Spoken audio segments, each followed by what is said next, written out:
Që nga fillimi I luftës ruso-ukrainase ne kemi parë ata që kanë ndjekur me interes të luftë dhe le themi përthyrën ndërkombëtare të kësaj lufte.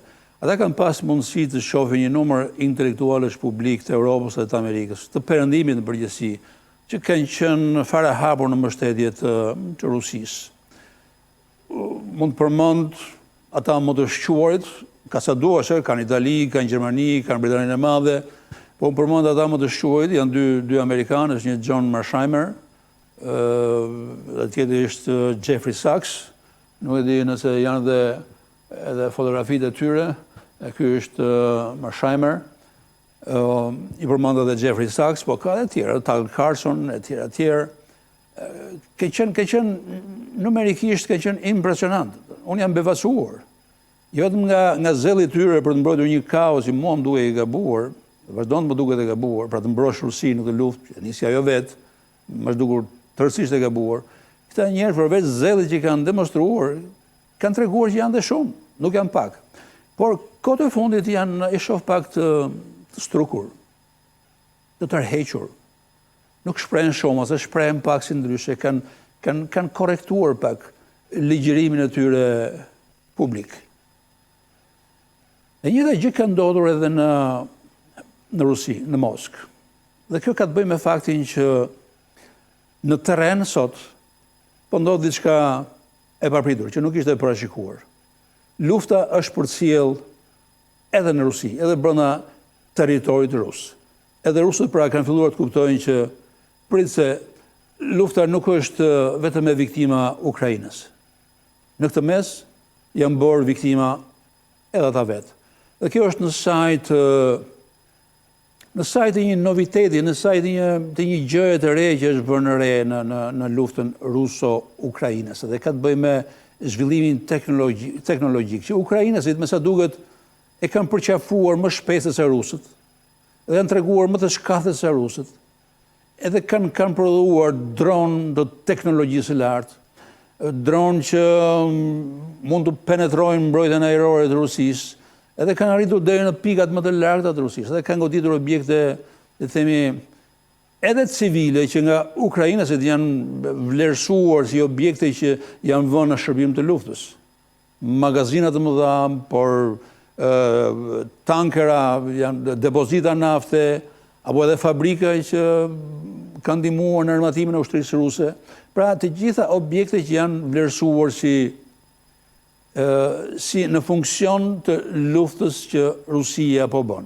Ka pas edhe një viktim tek tuk. Dhe kjo e ka ndryshuar pak, le themi, situatën në terren. Rusia sigurisht ka pushtuar, aq sa ka pushtuar, përparimi është shumë I ngadalt, madje mund thuhet që është stopuar, ose aq sa fiton Rusia, aq humbet në anën tjetër, sepse edhe ukrainësit ka filluar të fitojnë terren nga pak. Nuk mund të flitet për një përmbysje të peshores, sigurisht, edhe Ukraina vazhdon të ketë probleme në planin perspektiv, sepse është nëse e quajmë luftë war of attrition, e quajnë amerikanët dhe anglezët, një luftë raskapitje, mund ta përktheja në shqipun.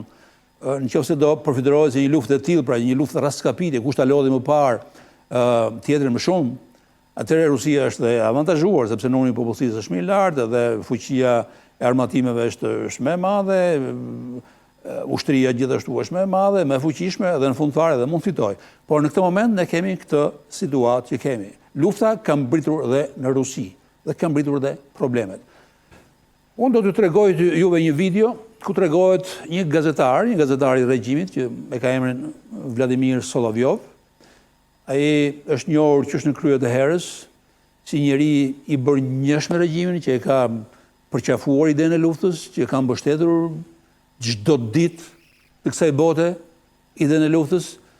Është ai që ka luajtur edhe me narrativën nukleare, që ka bërë thirrje Putinit vazhdimisht të përdorë armë nukleare, që I shkanosur perëndimit Berlinit, Romës, Parisit, Londrës, që ne mund t'ju zhdukim nga momenti në moment, ne kemi fuqi të madhe bërthamore, ne kemi kaq koka bërthamore, ne kemi me qindra, me mira.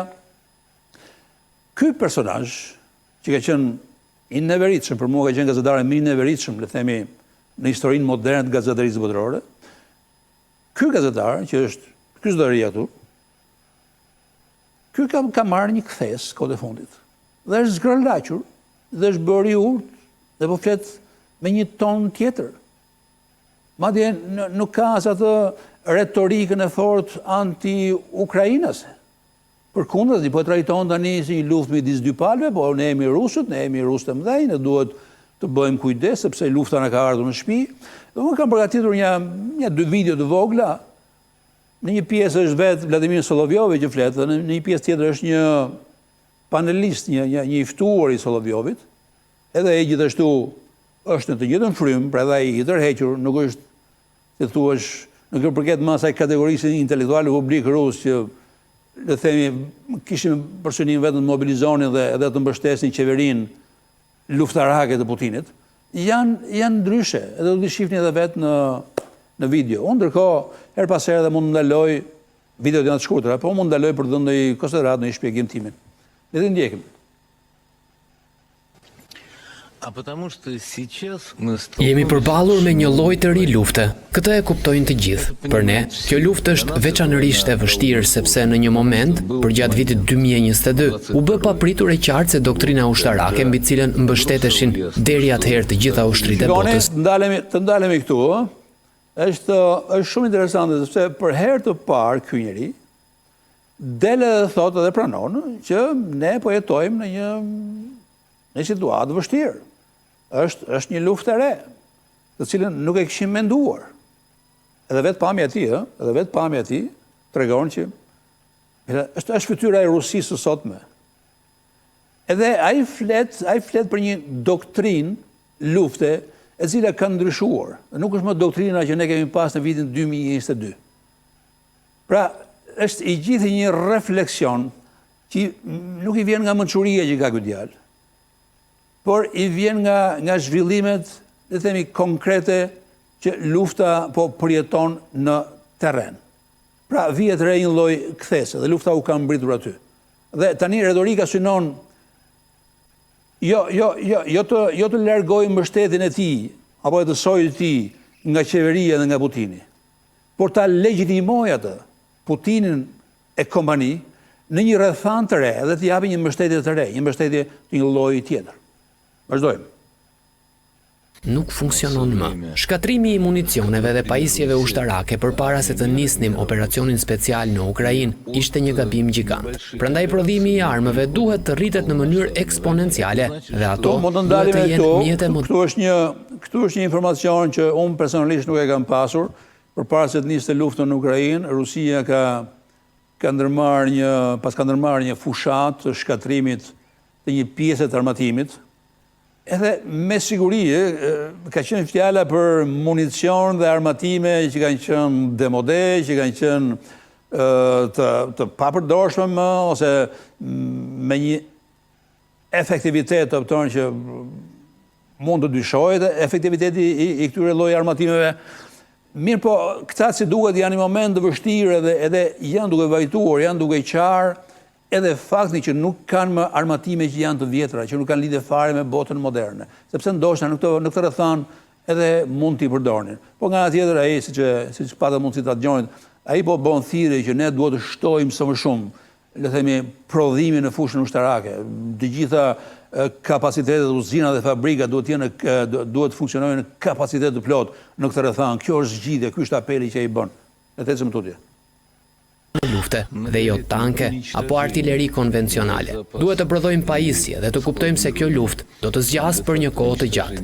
Ne kemi nevojë urgjente për interceptor dronësh. Kjo është hera parë që unë dëgjoj një deklaratë ruse të bërë nga një rus, sido që ai nuk është zyrtar, ai është zyrtar që të shkem atë. Por le të themi, me letra nuk është zyrtar, me letra është gazetar.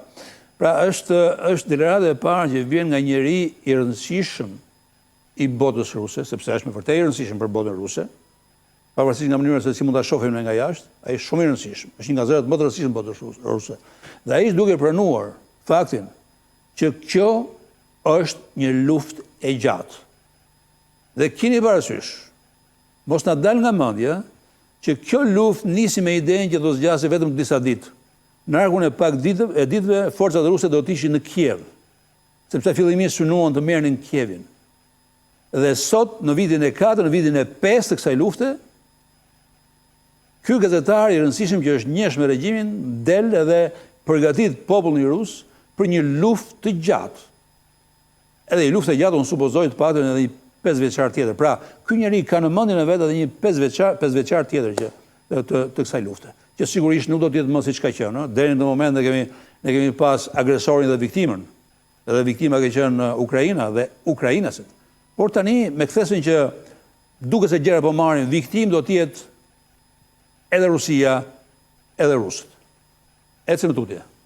Duhet të jemi gati, pasi shumë shpejt, Ukraina do nisë të lëshojë raketa balistike drejt Rusisë. Është e pamundur ta përballojmë këtë pa përfshirjen e sektorit civil. Po ashtu, nuk mund ta përballojmë pa kompanitë mëdha private. Është e qartë se për ata që nuk e kanë këtë informacion, është informacion që ka javë që ka dalë, Ukraina e ka bërë të ditur nëpërmjet gojës Zelenskit, që ata janë duke prodhuar predha që janë të rëndësishme, të cilat janë me rrezikë të gjatë veprimi, edhe që mund të arrijnë, nuk e di sa është distanca, por shkojnë deri thellë në Rusi, një gjë që ukrainësit nuk e kanë patur deri në këtë moment, dhe në fund vitet ata do të jenë gati, në fund vitet ata do të kenë disa, le themi, 10 mira predha të tilla.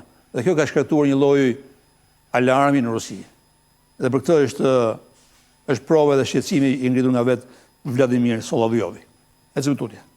Që të destabilizojë situatën në vendin tonë. Shumë gra në Rusi, po duan të bashkohen forcave rezerviste të ushtrisë ruse, por nuk po u lejohet të regjistrohen, sepse ligji nuk i lejon. A nuk mund t'i përshtasim ligjet me realitetin e kohës së luftës?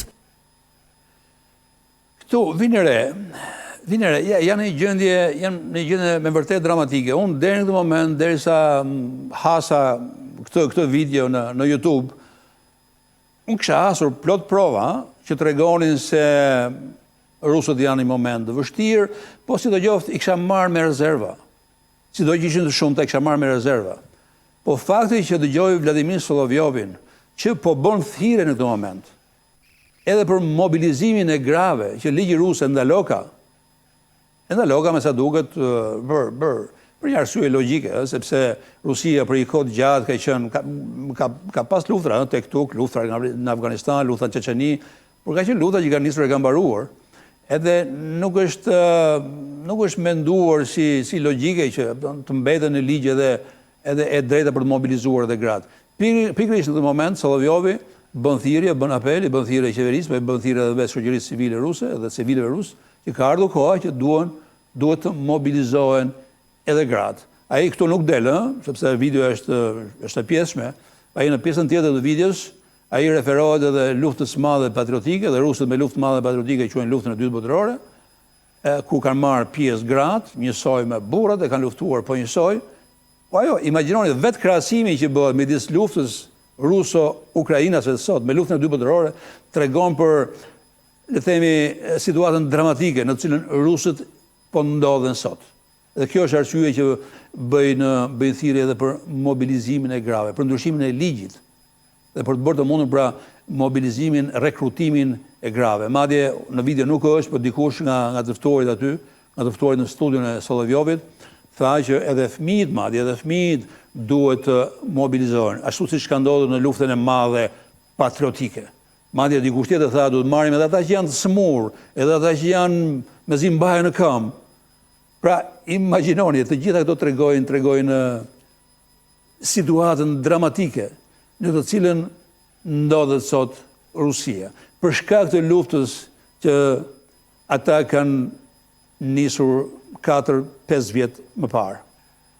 Kjo është video që unë doja të sillja. Sigurisht programi i Solovjovit është një program që zgjat shumë, mos gaboj është edhe i përditshëm.